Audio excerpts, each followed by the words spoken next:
महाराष्ट्र संतांची भूमी, विचारांची भूमी, पण याच भूमीच्या सुरक्षिततेवर एक मोठं प्रश्नचिन्ह उभं टाकलंय।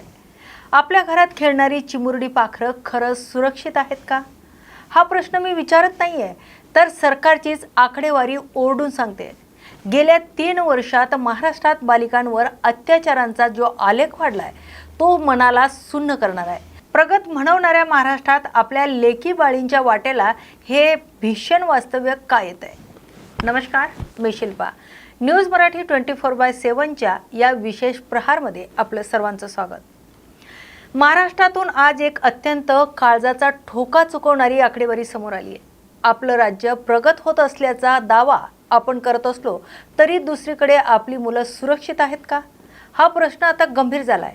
गेल्या 3 वर्षातील आकडेवारी पाहिल्यास महाराष्ट्रात बालिकांवरील अत्याचारांच्या घटनांमध्ये सातत्याने वाढ होत असल्याचं स्पष्ट झालंय। आकडे खोटं बोलत नाहीत। 2023 मध्ये महाराष्ट्रात 22,000 गुन्हे नोंदवले गेले।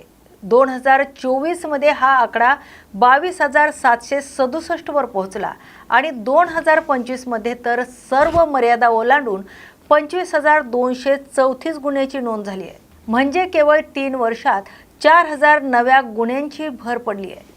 अल्पवयीन मुला-मुलींच्या लैंगिक शोषणाचे आकडे धडकी भरवणारे आहेत। ही आकडेवारी कागदावरची नाही, तर आपल्या समाजाच्या जखमा आहेत। यात सर्वात भयानक वास्तव्य म्हणजे बालकांवरील लैंगिक अत्याचार, ज्याला आपण पोस्को अंतर्गत गुन्हा म्हणतो। 2023 मध्ये 4,500 असलेली ही संख्या आता 5,300च्या पार गेली आहे। म्हणजेच दररोज सरासरी 15 बालकांचं बालपण ओरबडलं जात आहे, ज्यात केवळ मुलीच नाहीत तर लहान मुलांवर होणारे अत्याचारही वाढलेत। ही चिंतेची बाब आहे। हे वास्तव्य अधिकच भीतीदायक आहे।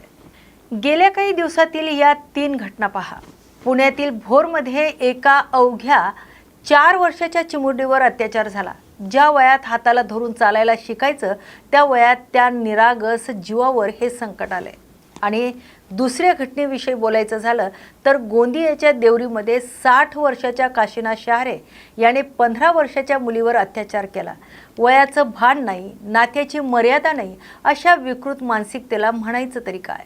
श्रद्धेच्या नावाखाली 55 वर्षाच्या एका भोंदू बाबाने लहान मुलीवर अत्याचार केल्याची घटना समोर आली आहे।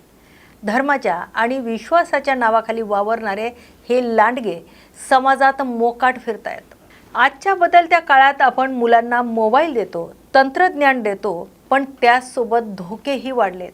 ऑनलाईन गेम्स किंवा सोशल मीडियाच्या माध्यमातून गुन्हेगार मुलापर्यंत पोहोचत आहेत। त्यासोबतच शाळा परिसर, बस थांबे किंवा सार्वजनिक ठिकाणी मुलांच्या सुरक्षेच्या त्रुटी राहत असल्याचं तज्ज्ञांचं मत आहे।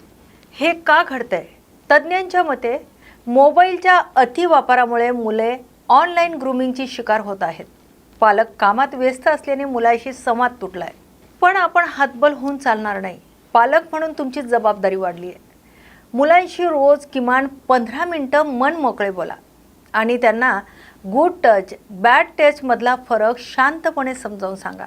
इंटरनेटवर मुले कोणाशी बोलतात यावर नजर ठेवा। संशय आल्यास त्वरित 1098 वर संपर्क साधा। बालके हे देशाचं भविष्य आहे, हे ब्रीदवाक्य आता फक्त भिंतीवरच चांगलं वाटतंय का? जर आपल्या मुलांना सुरक्षितता देऊ शकत नसू तर कसली प्रगती आणि कसली संस्कृती?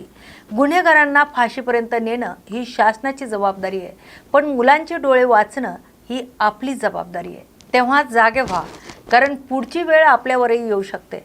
तेव्हा सतर्क राहा आणि सुरक्षित राहा। तर हा होता आतापर्यंतच्या महत्त्वाच्या घडामोडीवर प्रहार। समाजातील अशा ज्वलंत प्रश्नावर आपण प्रहार करत राहणार आहोत। तोपर्यंत पाहत राहा न्यूज मराठी 24/7।